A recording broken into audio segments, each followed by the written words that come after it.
The Reaper Rebellion, Afterlife, written by Mark S. MacDonald and Darsey Meredith. Fade in, teaser, exterior, Eden, Tree of Life, day. 4 apples are plucked from the Tree of Life on a hill overlooking a city comprised entirely of nature, Eden. The apples were plucked by Rhoda, 30, a woman with black hair and fair skin. She wears a short dress made of leaves and vines. There we are. Eat up. She tosses 3 apples to her hesitant brother, sister, and boyfriend, Elijah, 25, Edna, 35, and Lucius, 30. They wear similar clothes to Rhoda, only the men's resemble togas. Rhoda, we shouldn't do this. Do what? Eat because we're hungry? Oh, how dare we? You know what Elijah means. It's forbidden by God. Here we go. They're right, my love. Eating from the tree would mean exile or worse. We all know what happened to Adam and Eve. If you'd rather go eat those bland nuts we're stuck with every day, I won't stop you. I'm not wasting a perfectly good apple. Elijah, Edna, and Lucius still aren't sure. Rhoda comes up to them. Listen, if God didn't want us eating from the tree, then why is it here? They start to see Rhoda's point, but are still hesitant. Logic aside, it's still... They're just apples. What's the harm? They look at their apples, then to Rhoda. All things considered, they are quite hungry. They nod. Rhoda smiles and takes the first bite. The others follow suit. The taste is in rapture. Oh, wow. Suddenly, storm clouds form in the sky and blot out the sun. As the wind picks up, a voice that sounds like multiple people talking in unison booms from the clouds. Sacrilege! You will suffer for this. Everyone but Rhoda spits out their apples and fall to their knees penitently. My lord, please! God's response comes in the form of echoing thunder. Elijah, Edna, and Lucius prepare for the worst until Rhoda stands before them in their defense. My lord, wait. I'm the one who said to eat from the tree. What are you doing? Don't. I won't make excuses, but if you must punish anyone, let it be me. I was the one who said to eat from the tree. Please, my lord, they're innocent. A noble gesture. Without warning, a sphere of gray smoke shoots down from the sky and hits Rhoda, sending her flying to the tree. Before Elijah, Edna, and Lucius can help, 3 paladins, 20 to 30, soar down from the sky and restrain them. The paladins are angelic warriors clad in white gold armor, with a dagger and an elegant broadsword at their hips. But it doesn't absolve them. The smoke engulfs Rhoda and enters her mouth. She tries coughing it out, but to no avail. Elijah! Edna! Lucius! She hears the ring of daggers being drawn and looks up. The paladins have slit Elijah's, Edna's, and Lucius's throats, ear to ear. The paladins dump the bodies and fly away. No! Murderer! They were... Rhoda grunts in pain and holds her stomach in agony. Please, that was nothing compared to what we shall do to you. The smoke seeps out through Rhoda's skin and coils around every inch of her. It turns into clawed gauntlets, pants, greaves, pauldrons, chainmail, and a black hooded cloak. What have you done to me? Smoke accumulates in Rhoda's hand and materializes as messis, a razor-sharp scythe with a blade sprouting from the mouth of a horned skull. The eyes of the skull glow a bright blue, and Elijah's, Edna's, and Lucius's corpses glow in response. The scythe pulls Rhoda towards the bodies as the blade glows white. What? No! Stop! Human, you have violated the will of your creator and your God. The magnitude of your sin is inexcusable, and thus requires the steepest retribution. The souls of Elijah, Edna, and Lucius emerge from their corpses. Their confusion turns to horror when they see Rhoda coming toward them. Henceforth, until the final days of man, you shall reap the souls of the dead, starting with them. No! I will do anything but this, please! Elijah, Edna, and Lucius cower and shout, begging Rhoda to stop. The scythe in Rhoda's hands forces her to rear back and slice through their souls. Beat. Rhoda screams. Flashback. Exterior, Eden, Tree of Life, day. Elijah, POV. Elijah's throat is slit by the paladin. Edna, POV. Edna's throat is slit by the paladin. Lucius, POV. Lucius's throat is slit by the paladin. End flashback. Exterior, Eden, Tree of Life, day. The souls dissipate into sparks and float upward. Struggling to breathe, Rhoda falls to her knees with her hand covering their bloodied throat. She has a similar cut as her loved ones. It quickly heals, and tears well up in Rhoda's eyes. No. No. Please, God, no! Ask not for forgiveness. We have none to give. Who you were before all this no longer exists. As of today, you shall be named the Pale Rider, the Grim Reaper, Death. Now go. The clouds part, and death bursts into tears. End of teaser. Act 1. Exterior, city streets, night. Super present day. Wesley, 26, and Becky, 26. A drunk couple stagger along the damp and steamy sidewalk with their arms around each other. Wesley. Hey, Wesley. What? When we get inside, I'm going to show you this thing I do with my tongue that you're going to love. I like the sound of that, babe. They hungrily kiss each other as their hands explore one another's bodies.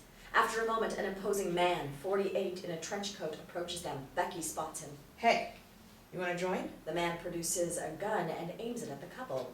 Your wallets, now. They take out their wallets and hand them to the man, who proceeds to stuff them into his coat pocket. Okay, now just... The man shoots Wesley and Becky between the eyes and sprints away, leaving their corpses behind. Beat.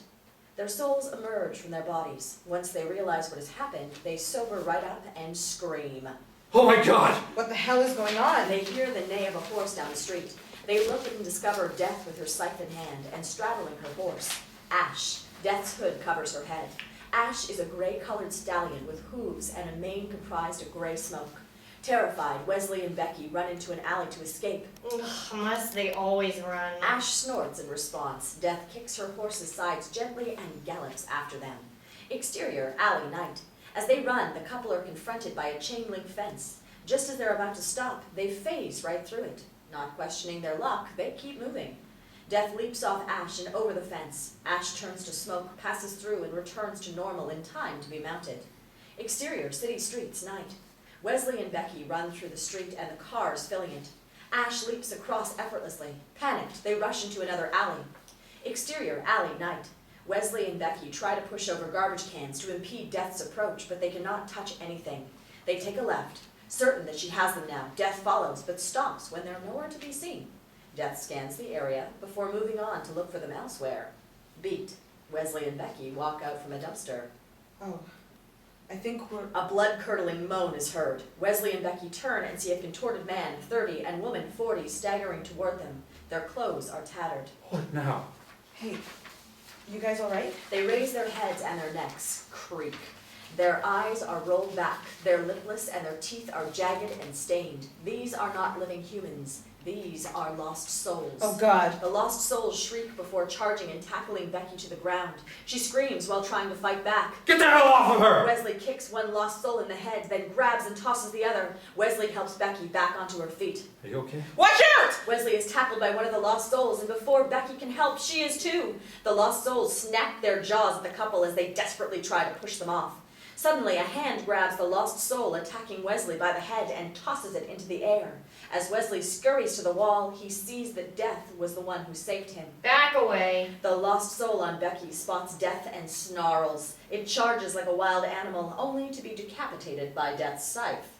Without breaking her poise or losing momentum, Death cleaves the lost soul she tossed up in the middle as it falls. The lost souls dissipate into mist as Death turns her attention to the couple. Horrified and crying, Becky scurries into Wesley's arms. Please don't hurt us. Get away. Death looks down at the traumatized couple with a face that says, "Oh, pathetic."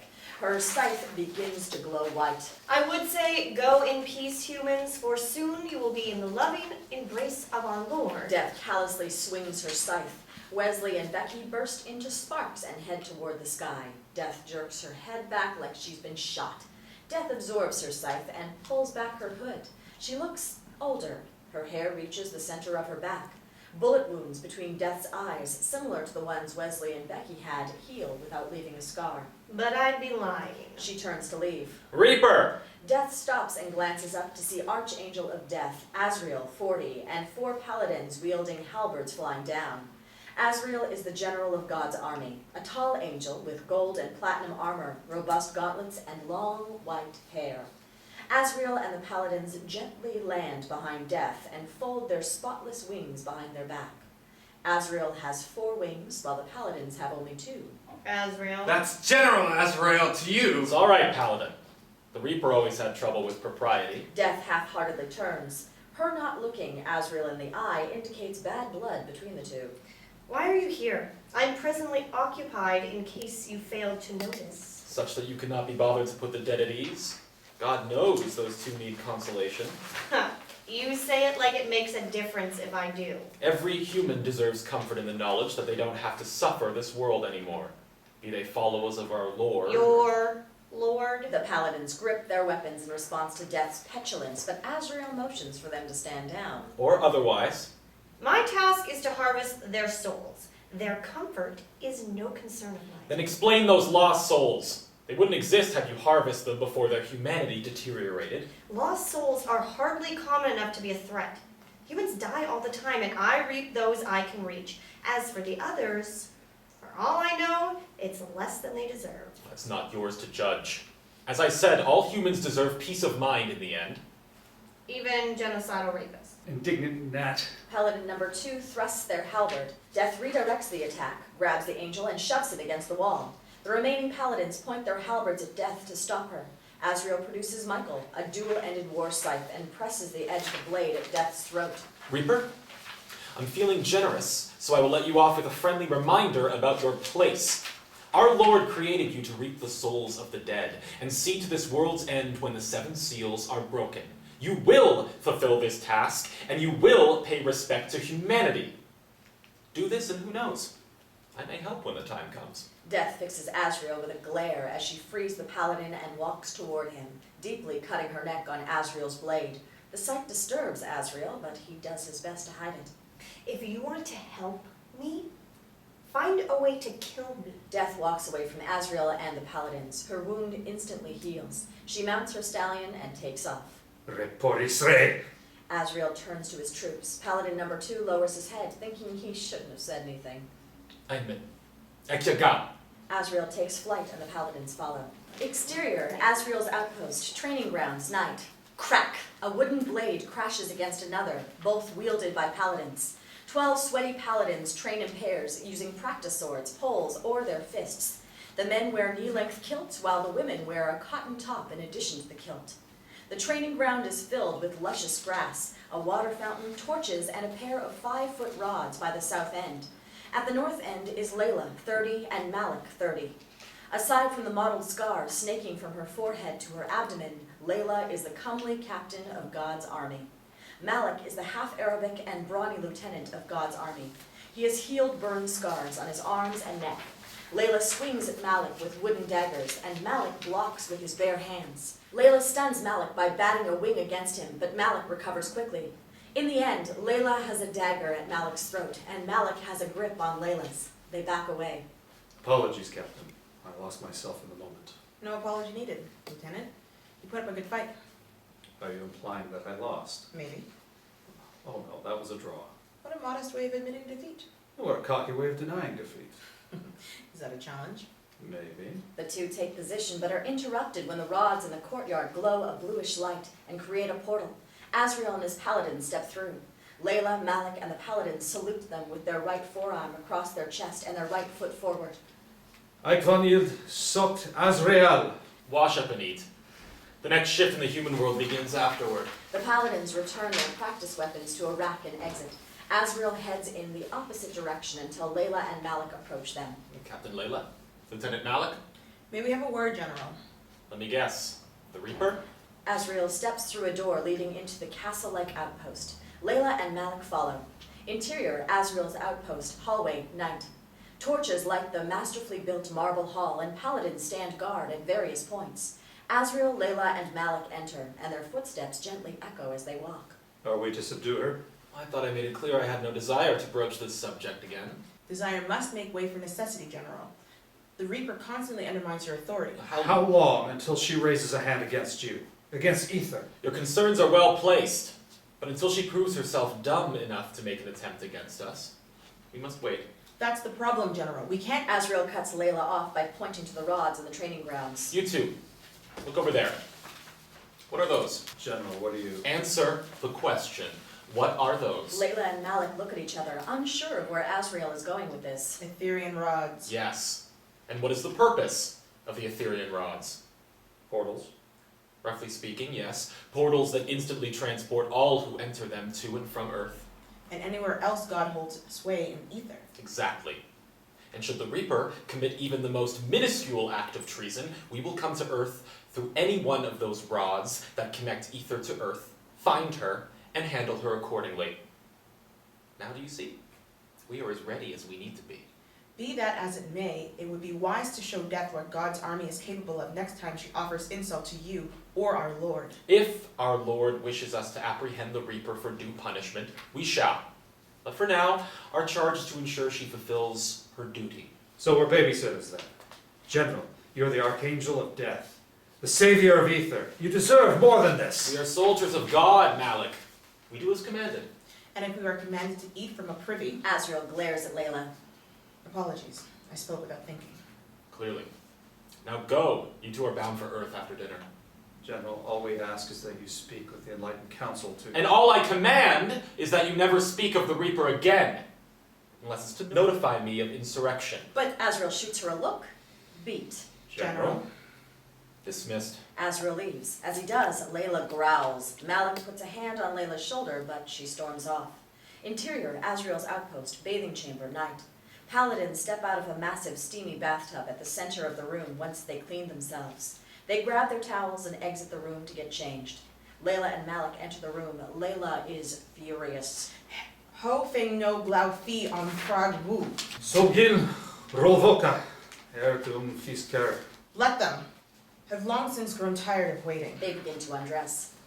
You and I are of a singular mind in this, but we must obey Azrael. Less than a minute ago you were on my side, and now you're on his? We owe him for making us who we are today. You know that. Once undressed, Maalik steps into the bathtub and sits. He could have given birth to me, and it wouldn't change the fact that sooner or later... Lailah, Maalik, Azrael bends over to the council like a common whore, and because of it, we're forced to stand idle while the grim bitch herself breathes open defiance. Lailah finishes undressing and Maalik pauses. She joins him. you truly hate death, don't you? I hate all who aren't us. Before she can sit down, Maalik takes Lailah's hand. As I hate all who make you unhappy. Beat, Lailah smiles and gently caresses Maalik's arm. As long as I have you, Maalik, nothing else matters. The two look fondly at each other for a moment. Lailah kisses Maalik's hand. We best hurry. We must depart soon. Lailah reaches for a sponge by the edge of the tub, but Maalik grabs her wrist and pulls her onto his lap. Let's spend a moment longer here. I've made do with thoughts of you for long enough. They kiss passionately, then look into each other's eyes. You know we shouldn't do this. I do. Lailah kisses Maalik again as she reaches down and eases him into her. They succumb to their lust and passion. Little do they realize the silhouette of a short paladin is watching them from the edge of the doorway through a thick plume of steam. After a moment, the paladin leaves. Exterior, forest, campsite, night. A fire is down to its last few embers as 6 corpses, 19 to 30, are sprawled around the campsite. Empty wine bottles and a bag of pharmaceutical drugs litter the ground. Having finished harvesting the souls, Death vomits profusely.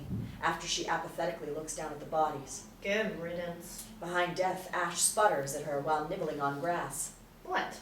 Not you too. Ash snorts and Death rolls her eyes. They poison themselves for fun. How exactly does that entitle them to respect? Azrael drones on about reverence, but I have nothing but contempt for the species that cannot respect themselves. Ash neighs, scared at seeing Death this way. Death calms down, approaches Ash, and pets him soothingly. Shh, it's okay. I'm sorry, it's okay. Ash settles down and hugs Death. She takes her horse by the reins and prepares to lead him off. Hurry. At this rate, all the good meat will be gone when we arrive. Death looks up. 2 paladins fly high above her at top speed. Calm yourself. I want to leave this dump of a world as much as you. Leave? Eden is gone. Where else is there to go? Unless... Death straddles onto Ash and follows the paladins who remain unaware of her. End Act 1. Act 2. Exterior, forest, night. Paladin number 3 and 4 are still high in the sky, and Death rides not far behind. She kicks Ash's sides, and he nickers in response and gallops. After a moment, the paladins swoop down towards something beyond a tall, upcoming hill. Ash carries Death up. Whoa, whoa. Ash stops just before they pass the summit, and Death dismounts him. She slowly walks up to the top of the hill. She sees what appears to be an abandoned stone temple in a clearing a few miles away. Its design is not earthly. A temple. As far from a human settlement? Ash affectionately nudges Death. Thank you, Ash. I'll walk from here. Ash neighs and stomps his hooves. Death shushes him. No. If that temple is my way to finally die, I need to go alone. Understanding Death, Ash calms down and absorbs back into her. Staying low to the ground, Death heads down the hill. Exterior temple, front entrance, night. Paladin number 3 and 4 land and pass another pair of paladins guarding the entrance to the temple. They don't notice Death approaching from the left. Hiding behind a boulder a few yards from the entrance, Death scouts out the area. Apart from the 2 standing guard, there are 4 more patrolling the perimeter. Death sneaks from one rock to the next in order to find another way inside. While waiting behind another boulder for the right chance to move, Death's misplaced step snaps a stick on the ground. Damn! The sound alerts the paladins at the front entrance. Is little Kurfin? In Konish. Vezaro Gunda. Ek! Paladin number 6 huffs and goes to investigate, but by the time he gets to the rock, Death has vanished. Paladin number 6 thoroughly examines the area to be sure. Arm? On Nihil Destin. Paladin number 6 returns to his post at the entrance. Meanwhile, Death materializes from a cloud of smoke by the wall at the side of the temple. Too close. She jumps onto the wall, digging her claws into it in order to climb up. Exterior, temple, roof, night. Death peeks from the edge of the roof and spots another paladin standing guard at the other side. She teleports behind the paladin and quickly grabs hold of him. Before the paladin can scream, Death uses one of her claws to slit his throat. Little does Death know that some blood spills from the body to the ground below. Death places the body down and looks for an entrance. There's a staircase not far from where she stands. Interior, temple, main hall, night. Another pair of Ethereal rods stand at the center of the vacant room with stone pillars supporting the ceiling. 5 paladins stand guard. Death descends from the staircase leading up to the roof and hides behind a pillar. She peeks to see the rods. Those rods are worth all those guards? The rods begin to glow a bluish light, and a large portal opens between them.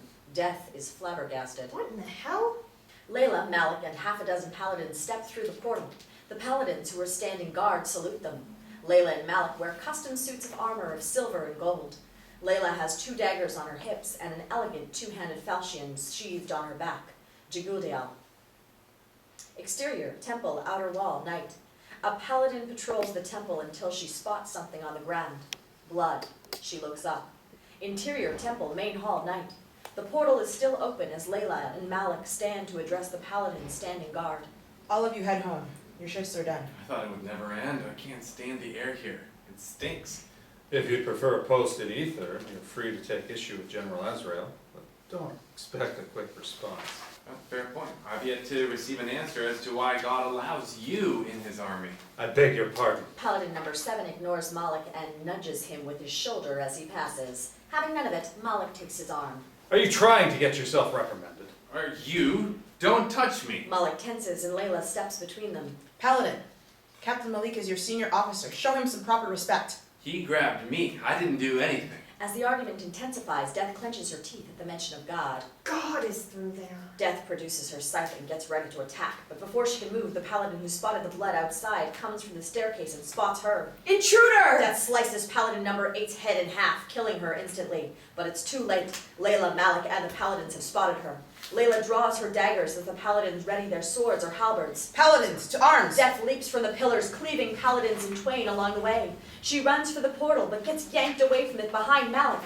Maalik clenches his fists, encasing them in flames created by his very will. Close the portal! Paladin number 7, whose chest was deeply cut from Death's first assault, places a hand on a pillar as Maalik heaves fireballs at Death. She evades each of them. No! Maalik trips Death, holds her down, and prepares to attack. Death wraps her legs around Maalik's head, yanks him down, and pulls herself up. Unfortunately, the portal has closed.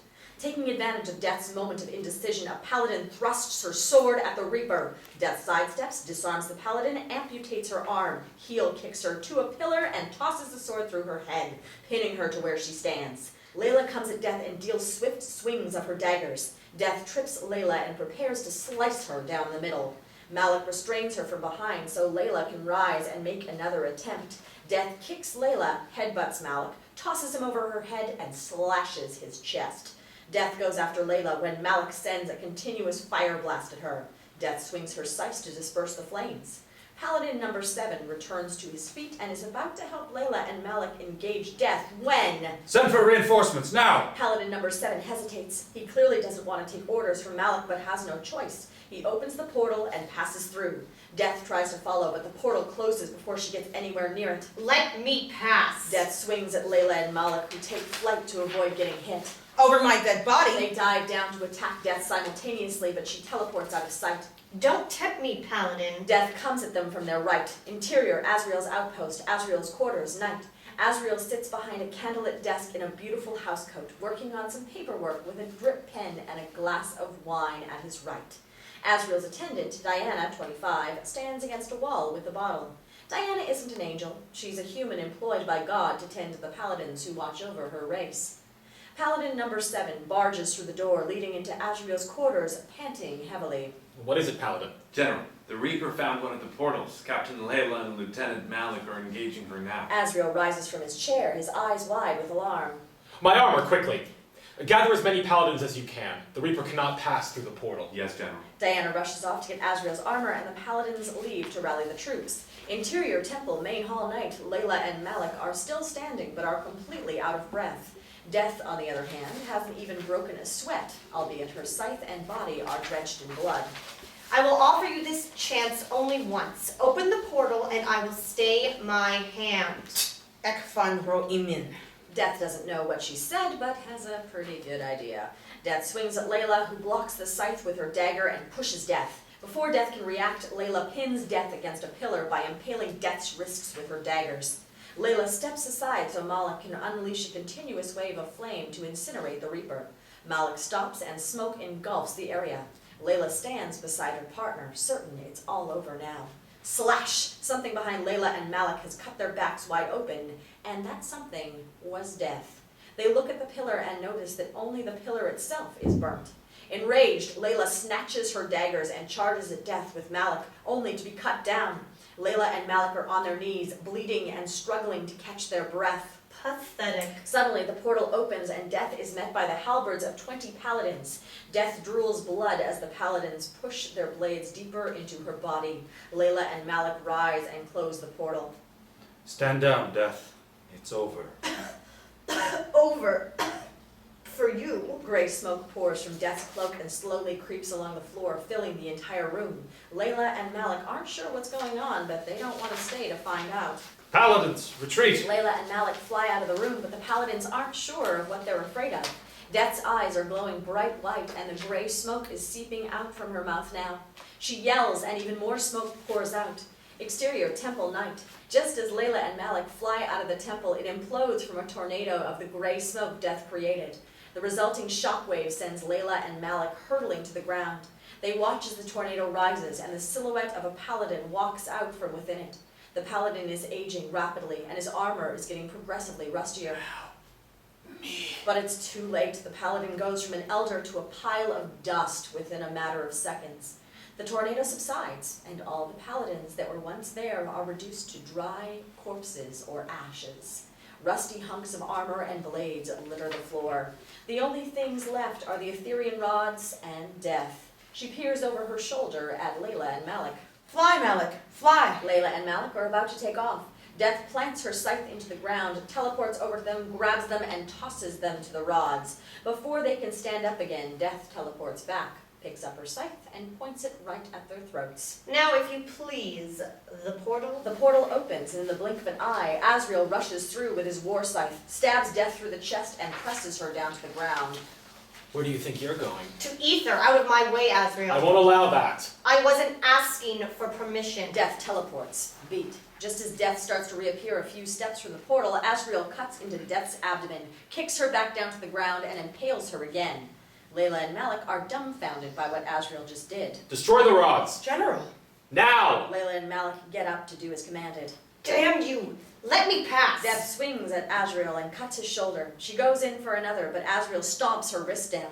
Meanwhile, Lailah and Maalik close the portal and place their hands upon the rods. Their hands and the rods glow blue with energy and grow brighter until they explode. No! I'll kill you all, you hear me? Azrael twists his blade. Death screams in pain as Azrael leans down to look her in the eye. Listen, Reaper, and listen well. I care not how you came by this place, nor do I care how it came to this at all. All I care about is that you remember this. Azrael plucks his scythe and grabs Death's face. Attempt anything like this again, and you will know no mercy from me. Understood? Death glares at Azrael, but she knows she's lost this battle. Yes. Yes, what? Yes, General Azrael. Azrael shoves Death down and joins Lailah and Maalik. Lailah does her best to keep herself from laughing. Leave while I still allow it. As her wounds heal, Death drags herself up from the dirt and puts her scythe away. She shoots one more look at Azrael before summoning Ash and riding into the night. Masterfully handled, General. It's more than I can say for you two. Lailah and Maalik lower their heads in shame and frustration. Azrael cleans his scythe of blood. Interior, Azrael's outpost, Azrael's quarters, night. The cut on Azrael's shoulder slowly heals as he sits on his bed, sipping from a glass of wine. Lailah and Maalik stand before Azrael at attention. General, if tonight isn't reason enough to put an end to her... It isn't. The Reaper didn't pass, the portal was destroyed, and she doesn't know where the others are. But she knows of Ether now. If she were to chance upon another portal like she did tonight, and we didn't notify you in time, what then? I will handle the Reaper, personally. And if you were to fall? In that unlikely event, Commander Haniel will assume my mantle when she... We cannot wait for Haniel to return from the other side of the world, and we especially cannot wait for Death to act first. Lieutenant Maalik and I barely got out of there with our lives. Give the Reaper half a chance and she'll... Azrael slams his glass onto the bedside table, nearly toppling the wine bottle. She could descend upon Ether with an army 1 billion strong, and would still be no threat to us. Lailah and Maalik are speechless, more so with Azrael's temper than his arrogance. Mention the Reaper absent appropriate cause for alarm again, and God will not be able to save you from me. Am I clear? Having never seen Azrael like this before, Lailah and Maalik figure they'd better be agreeable. Yes, General. Dismissed. Lailah and Maalik salute before leaving. Azrael finishes his wine and refills his cup. Interior, Azrael's outpost, hallway, night. Lailah and Maalik exit Azrael's quarters and make their way to the training grounds to leave for Earth again. Lailah is fuming. I doubt we'll ever convince him now. Then it is time we expedite Death's end, no matter what it takes. Lailah and Maalik exit the hallway. Exterior, grassland, day. Death sits on a branch against a tree shorn of vegetation in a thick field of grass as far as the eye can see. With her hand on her chest where Azrael pierced her, Death rests quietly, but her solitude is interrupted when she senses something. She teleports away from the tree. A wave of flame engulfs the tree and sets it ablaze. Death reappears a few yards from it and looks for the assailants. Lailah, Maalik, and 10 paladins fly toward Death. NK Sog, Cav Crepe, we in Taro. The paladins form a circle around Death, all ready to attack at a moment's notice. Lailah draws her daggers. I confess, Reaper, I hadn't expected you'd get the better of us the way you did last night. Is that a compliment? Don't be so damn full of yourself. I'm acknowledging your luck, nothing more. Pity you won't be so fortunate again. Maalik heaves a fireball at Death, who leaps into the air, produces her scythe and slashes down with her weapon, cleaving a paladin in two. Lailah, Maalik, and the paladins charge at Death, but she kicks Lailah and Maalik away to deal with the paladins. Blood splatters the grass and limbs fly as Death massacres the paladins. Lailah and Maalik get back on their feet, but Death points her blade at them to stop them. A pity that this time Azrael won't save you. Death raises her blade, but Maalik sends a haze of sparks at Death's face to distract her so they can take off. You're not getting away. Death jumps after them and grabs Maalik's leg to make him carry her. Exterior, sky, day. The three wrestle in the air while Lailah and Maalik struggle to maintain altitude. After many devastating blows, they plummet toward another abandoned temple in the grasslands. Interior, temple, main hall, day. Death, Lailah, and Maalik crash through the ceiling and onto the hard ground. They writhe in pain. Death looks around and discovers another pair of Ethereal rods in the center of the room. She gets up, grabs Maalik, and holds the blade of her scythe to his throat. Lailah sees this and prepares herself. Release him! Open the portal. No, Lailah.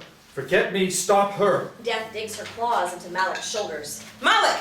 I said let him go! Death looks Lailah in the eyes, impatiently waiting for her response. Open the portal. Death's scythe slowly cuts into Maalik's throat. Maalik looks at Lailah, pleading with her to do what Death wants. Beat. Lailah sheathes her daggers and looks towards the rods. Her eyes glow blue, and the portal opens. Death shoves Maalik to Lailah and rushes into the portal.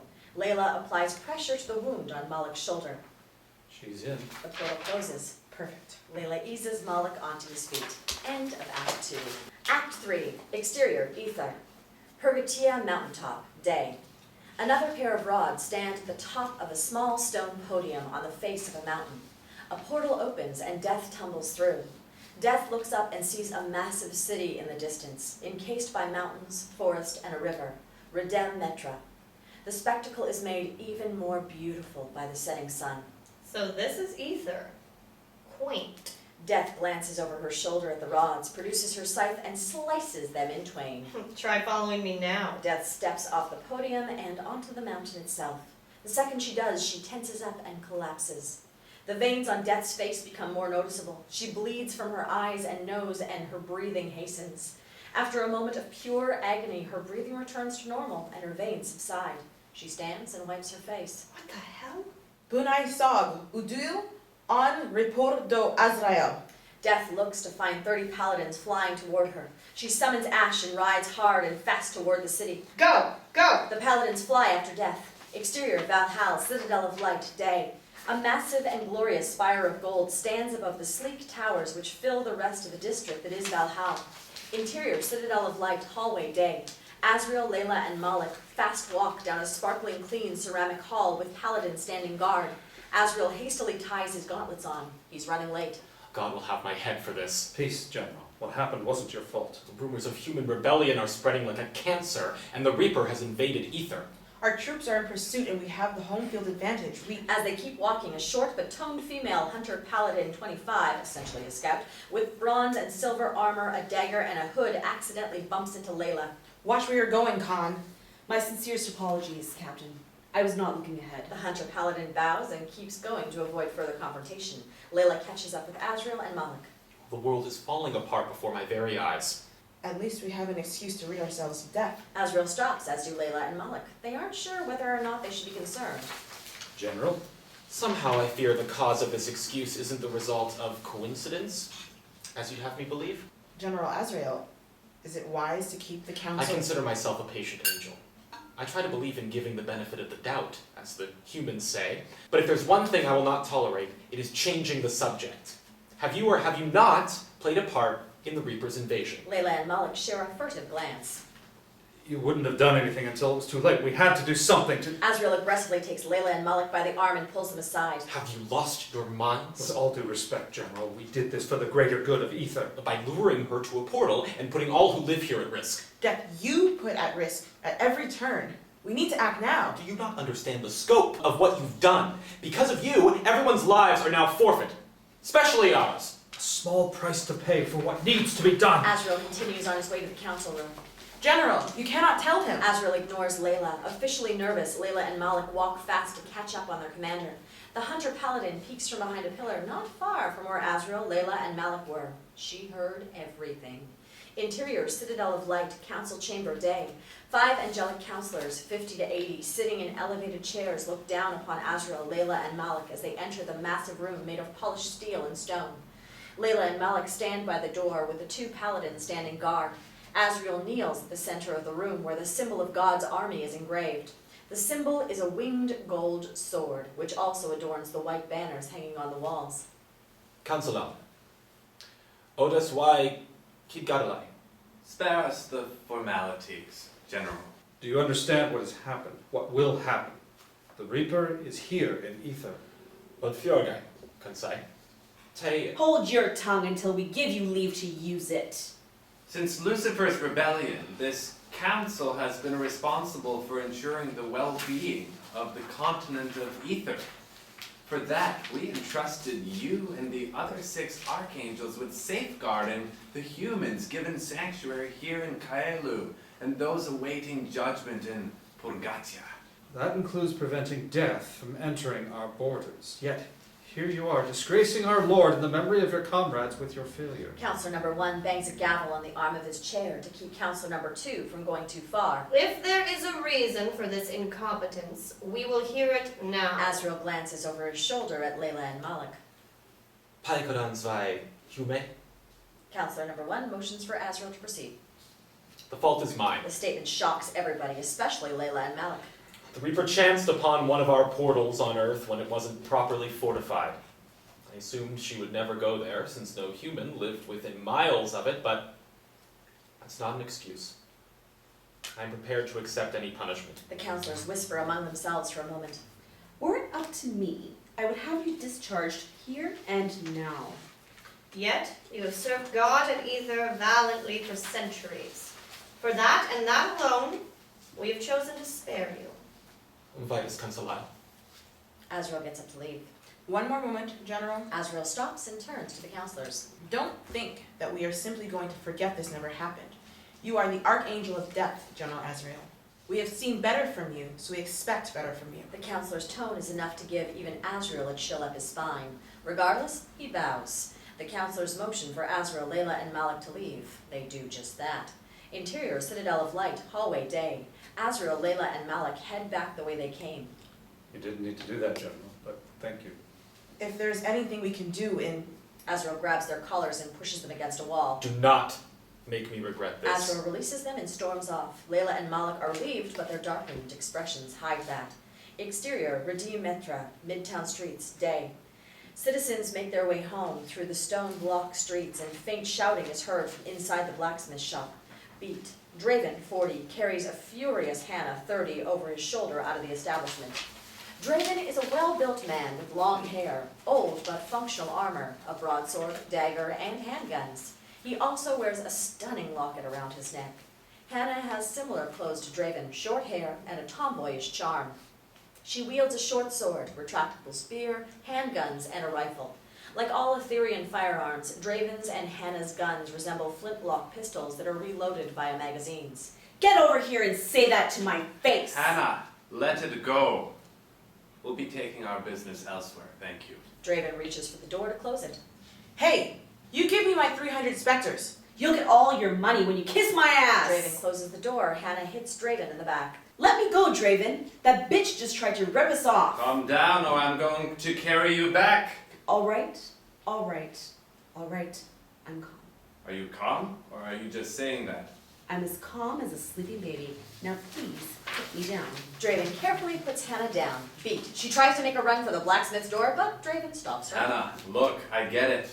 She tried to swindle us, and Barak gave us a bad lead, but starting a fight isn't going to do anything about it. We have to do something about it. Look, we'll shop somewhere else tomorrow. Where? This is the only place we can afford, and we're better off using toothpicks than what she's selling us. Hannah. Draven, day in and day out, the paladins treat us and every other human like dirt. And God just lets it happen. Isaac is dead because of them, and they all have to go down. How's that gonna happen if we don't have weapons? Real weapons! It's not a question of what we use, it's a question of manpower, which we are severely lacking. Are you kidding? We've got plenty of people with us. 3. We have 3 people, plus us. Well, everyone else we asked either told us to piss off or are completely whipped. So what do you... Death and Ash zip past them, nearly running them over. Whoa! Hey, watch where The you're... 30 paladins from earlier dart past Draven and Hannah, leaving a cloud of dust behind. Draven and Hannah look down the street where Death and the paladins went for a moment, then back at each other. Who was that? No idea. Come on. Draven and Hannah sprint off. Exterior, Redeem Metra, City Square, day. Ash carries Death into a roundabout road surrounded by numerous buildings. At the center of the square is a fountain with a statue of the 6 fallen archangels. The paladins catch up to Death, and one of them gores Ash's hooves, causing Death to fall over. Ash turns to smoke and absorbs back into Death. The paladins surround Death. Some wield halberds, others their swords, or bows and arrows. Mayoga repor. Ro fein no trio. Death glares at them. Needless to say, surrender is not an option for her. Death attacks with everything she has, and by the time the others realize what's going on, she's already killed 3 paladins. Meanwhile, Draven and Hannah leap from rooftop to rooftop until they arrive on one of the buildings facing the square. They stay low to avoid detection. Death and the paladins are brawling fiercely in the streets, but Death's patience is wearing thin. Oh, I don't have time for this. Death's eyes glow white like they did before. She swipes her scythe at the paladins to unleash a wave of her aging smoke, but nothing happens. She tries again. Still nothing. Now! One of the archer paladins shoots Death's thigh. She quickly yanks the arrow out, but starts to get woozy. Death looks at the arrow briefly. It's clearly been laced with poison. What did you do to me? The remaining archers shoot at Death. The sight is difficult for Draven and Hannah to watch. Despite being bombarded with arrows, Death swings wildly at the paladins. They all back away to avoid getting cut. Come on! I said come on! The paladins keep shooting Death, and she keeps fighting back, but all too soon, the arrows start to take their toll. Dozens of arrows are stuck in Death's back. She struggles to stand as she keeps swinging her scythe, missing each time. Meanwhile, Hannah is getting antsy. Cowards. I've had it up to here. Hannah takes hold of her short sword, but Draven stops her. No. No? Think, Hannah. We're outnumbered, and we're no good to her or anyone else if they capture us too. Eventually, the paladins close in as Death becomes more and more disoriented. I'll kill you, and then Death collapses onto the ground. Paladin number 10 nudges Death with their foot and ensures she's out for the count. She is. First round is on me, paladins. Ang ek. 2 paladins pick her up by the arms, and they all fly away with her. Once the paladins are gone, Draven and Hannah climb down and approach the arrow Death pulled out. Draven picks it up and smells it. What is it? Dream tears. What? If all those arrows were coated with this stuff, she should have died after the 3rd or 4th arrow. Must have been enough to take down a griffin. Who the hell was she? With any luck, our newest recruit. Come on. Draven turns to leave, and Hannah follows. End of Act 3. Act 4. Interior, Citadel of Light, Dungeon, Night. Still drugged, Death looks to see Lailah and Maalik inaudibly speaking with a paladin beyond the bars of a cell door. Lailah proceeds to mock her, only to be stopped by Maalik. They turn to leave, but not without Lailah spitting at Death. Death loses consciousness. Dissolve to Interior, Citadel of Light, Dungeon, Night. Dried blood crusts Death's upper lip, and she kneels on the filthy floor. A brace covers her neck and binds her to the ground as her arms are chained to the walls. Death awakens to discover her surroundings. What? She tries to break free, but the chains don't even creak. She continues to struggle until So it worked. Death hears footsteps. She glances up to see Azrael, Lailah, and Maalik approaching her cell. It's a fake. I was genuinely concerned. What are you talking about? Why can't I teleport? What happened to my powers? You actually believe our Lord wouldn't have a plan set should you do anything but what's commanded of you? Death looks at Azrael, not quite understanding what he means. But when you became the Reaper, a portion of our Lord's essence replaced your soul, so that the instant you stepped onto Ether's soil, your powers would diminish, leaving you with only your most trivial abilities. Death's eyes widen at the mention of her soul. It is good that you're still immortal. It's been nearly a day since your capture. We were starting to think you were dead. Though frankly, that's impossible now, isn't it? Come to boast, I assume? Nothing so plebeian. Your tone suggests otherwise. You should watch yours. As our prisoner, I can't guarantee the guards won't pummel you for sport. And I can't guarantee I won't feed you your own kneecaps before I kill you all. Lailah draws her daggers. Leave us! Lailah and Maalik aren't comfortable with the idea of leaving him alone with her, but they have no choice. They salute Azrael and leave the way they came. If you're not here to gloat, as you so compellingly argue, then what do you want? To ask if you are penitent. You may be shown mercy because of it. I'm here on behalf of the Enlightened Council. Don't think I'm doing this of my own volition. I'm many things, Azrael. Your paladins learn firsthand what they are, but penitent isn't one of them. Even now, as you face judgment, you reject the graces of our Lord. Graces? Is it graceful to kill the ones I love for my stupidity? To condemn me for being hungry? To rob me of my soul and a death of my own? No. For making me a slave? For everything that was done to me? You can take your Lord's graces and shove it. Beat. Azrael laughs. You find my words amusing. Your words, no. Your choice of words, yes. Slave implies moderate value. In your case, tool would be more suitable. Then what does that make you? I'm a sword, Reaper. A sword wielded by the hand of God. A sword. How appropriate. A glorified tool. A tense silence fills the air. Azrael opens the cell door, walks in, and stomps Death's head into the floor. Death tries to break free, but her restraints prevent that. Do what you want with me while you still can. One way or another, you and God will suffer. Well, that is where you're wrong. The Council has already decreed that one day hence, your memory and free will shall be erased. You will belong to God. Realizing what that means, Death strains to break free of Azrael's foot. No. Azrael pushes harder on Death's head, marring her face with the muck on the floor. What I said before, Reaper, about your place, I take it back. This is where you belong, beneath me. The hate in Death's eyes burns as Azrael grins. He stomps Death's head once again, knocking her out cold. Exterior, Citadel of Light, courtyard, night. The lush courtyard is half a mile wide at the base of the Citadel of Light. 8 paladins guard the area, and an elevated platform used for ceremonies and executions stands at the center of it all. On the roof overlooking the courtyard, 2 humans climb up with a hood and cowl masking their identities, Draven and Hannah. Draven quickly counts the guards patrolling the courtyard. 8 guards, probably more inside. Gonna have to move quickly. Of all the dumbass plans you've come up with, Draven, this one is by far the dumbassiest. Luckily for you, I'm all about dumbass plans. Draven gives Hannah a look. What? Dumbassiest? It's not even a word. It is now. Let's move. Dinah, fast yourself, mate. Just yanking your chain, you can? Once they're certain that the guards don't see them, they quickly descend from the roof and stick to the shadows. They come up to a door leading to the dungeon. Hannah pulls out some lockpicks and gets to work as Draven keeps watch. Draven spots a patrolling paladin about to make a turn in their direction. He taps Hannah's shoulder to tell her to hurry up. The paladin comes closer to the turn, closer and closer, until Hannah finally unlocks the door. Draven and Hannah step through the door, silently close it, and the paladin is none the wiser. Interior, Citadel of Light, dungeon, hallway, night. Draven and Hannah quickly make their way onto the dungeon. The air they breathe is nauseating. Oh, God, what is that smell? Ooh, 10 Spectre says it's rat dung. Raise you 20 if it's puke. They make their way deeper into the dungeon until they hear footsteps around the corner. They press themselves against the wall and wait for 2 paladins to pass. Once they do, Draven and Hannah hear a squeak from beneath them. They look to see a rat doing its business. Pay up. It's rat dung. Draven hands Hannah some Spectre coins from his pocket. They keep moving, avoiding guards along the way. Interior, Citadel of Light, dungeon, night. Draven and Hannah finally find the cells and look through them. While a handful of cells contain dormant prisoners, 18 to 60, none of them contain who they're looking for. Damn it! We could be here for hours. She's got to be here somewhere. They keep looking.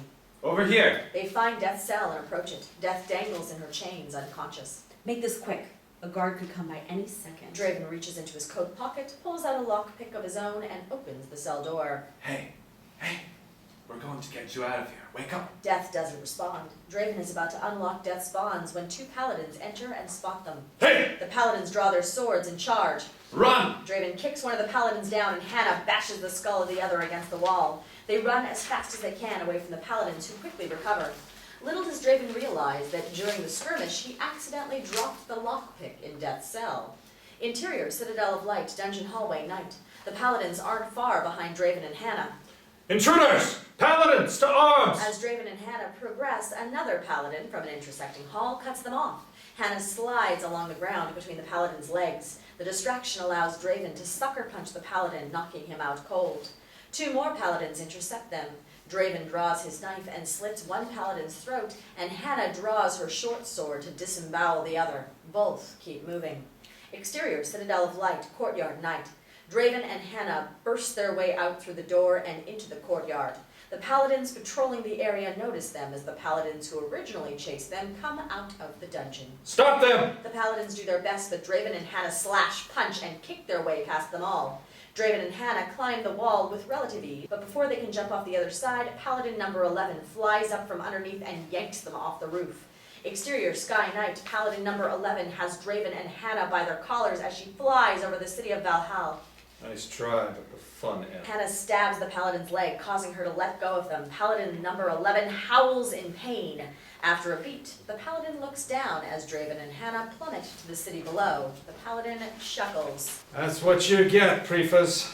Good riddance. Paladin number 11 holds her bleeding leg and flies back to the citadel, cursing under her breath along the way. Exterior Valhalla, city square, night. As the paladin soars off, Draven hangs onto Hannah and his sword, which he stabbed into a building to break their fall. They're near the roof of a 3-story building. Well, that could have gone better.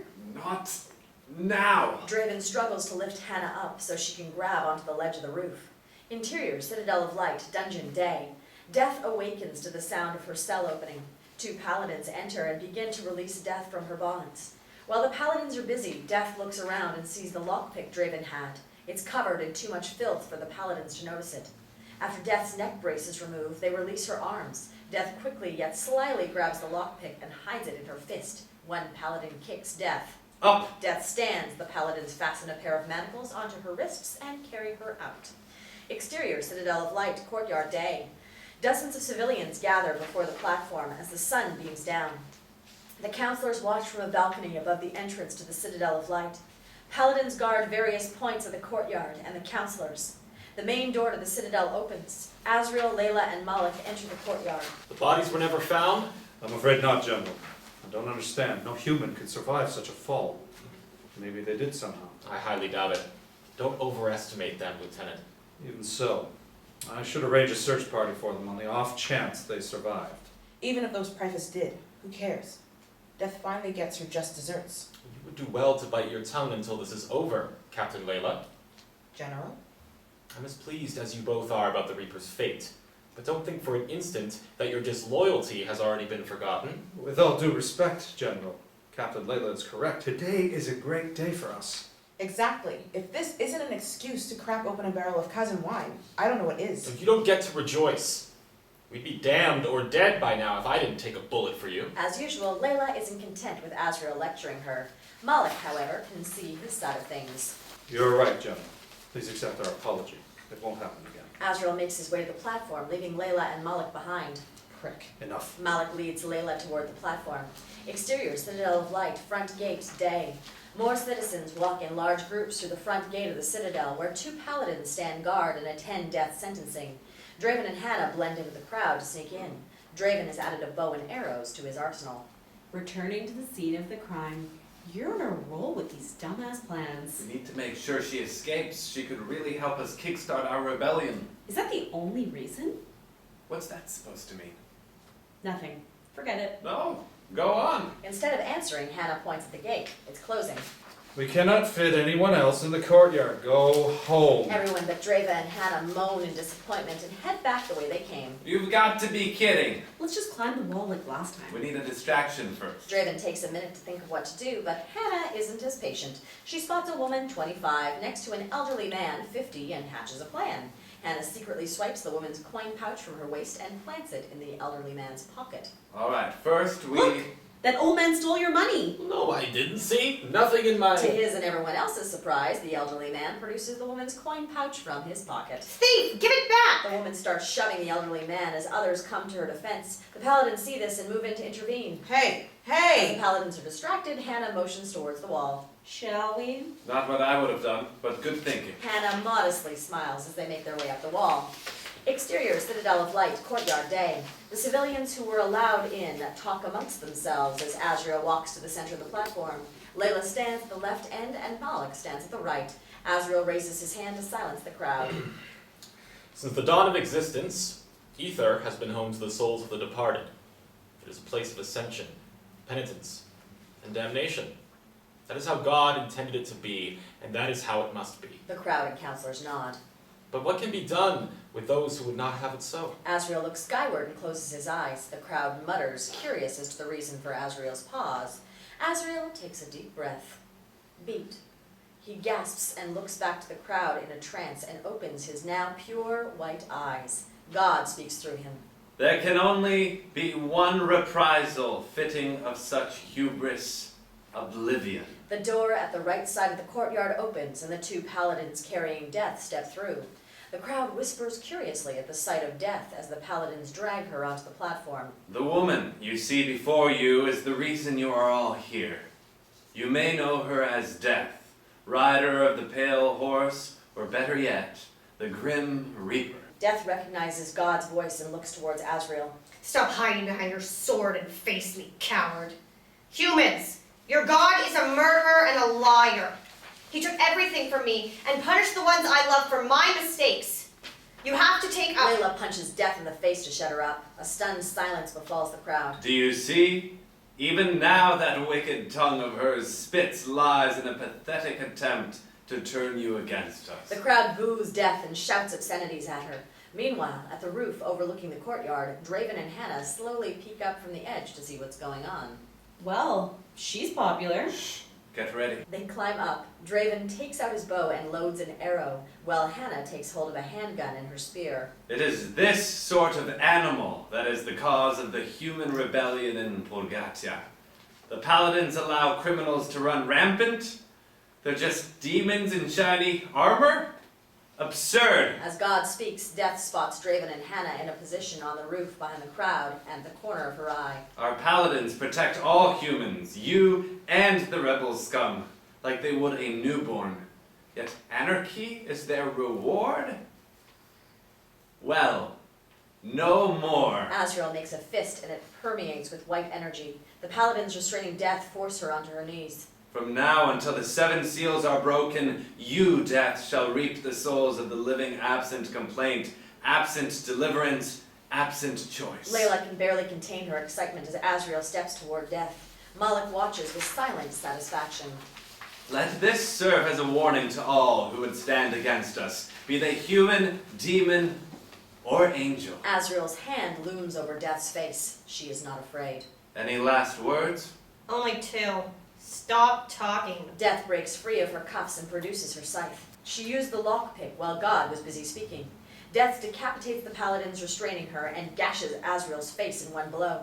Azrael snaps out of his trance. The crowd begins to panic and flees for the nearest exit. Lailah draws her daggers and Maalik envelops his fists in flame. But before they have a chance to attack, Lailah gets shot through the forearm with an arrow.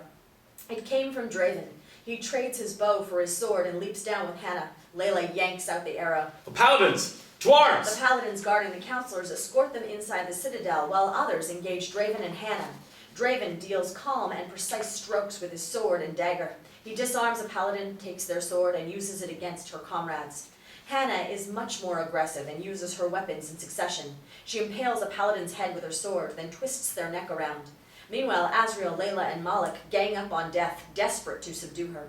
Lailah stabs Death's shoulder, only to be headbutted. Maalik tries to sucker punch Death, but gets kicked hard in the gut. Azrael rushes in and locks blades with Death. Blood gushes out of the wound she inflicted on him. I should have done this centuries ago. Rest assured, I will never be so merciful again. Be still, my heart. Death trades blows with her 3 foes until a homemade flash grenade stuns them. Death looks to Draven and Hannah, who are still fighting. They threw the grenade. Get out of here! We'll hold them off. What are you waiting for? Go! Not wasting any more time, Death jumps off the platform, summons Ash, and straddles on. Out of my The way. civilians trying to open the gate drive out of the way as Ash gallops by and plows through the front gate. After her! 5 paladins spread their wings and chase after Death. Draven and Hannah kill the last of the paladins surrounding them, but they see reinforcements arrive through the main door of the Citadel of Light. Mission accomplished? Yes, move. Draven and Hannah sprint through the front gate. The paladins take flight and go after them. Go! Bring me the heads of those prefas. Azrael holds a hand over the deep cut in his face. Lailah and Maalik notice. God, are you all right, gentlemen? It's nothing. General Azrael. Azrael turns to find the counselors approaching him. They are not happy with what just happened. What is this madness? A minor grievance, counselor, soon to be addressed. How exactly is the biggest threat to the continent escaping with the aid of humans a minor grievance? You choose now to lecture us, old man? You forget your place, Captain. Hold your tongue. This is... Azrael enters a trance again. Enough! Everybody in the area shuts right up. We don't want excuses. We want the Reaper under our heel. We will find her, my lord. Just Captain Lailah, if we did not require your services, we would see you damned for your insolence. Now go with Lieutenant Maalik, gather what remains of our forces, and tend to the wounded immediately. yes, my lord. Lailah and Maalik leave to do as commanded. As for you, General Azrael, bring us the Reaper by any means necessary. Fail, and your time in our army will meet its end. Azrael comes out of his trance. He heard what God just said. See it done, General, and get your paladins under control. The counselors leave to re-enter the Citadel. Azrael turns to face the paladins in front of the platform. Orders, sir. What do you think? Bring the Reaper to me, now! The paladins take flight. Exterior Valhalla, streets day. Death aggressively rides Ash through the illustrious city, and the paladins are hot on her trail. Death's face and scythe are red with the blood of the paladin she has killed thus far. Fades to black. End of episode.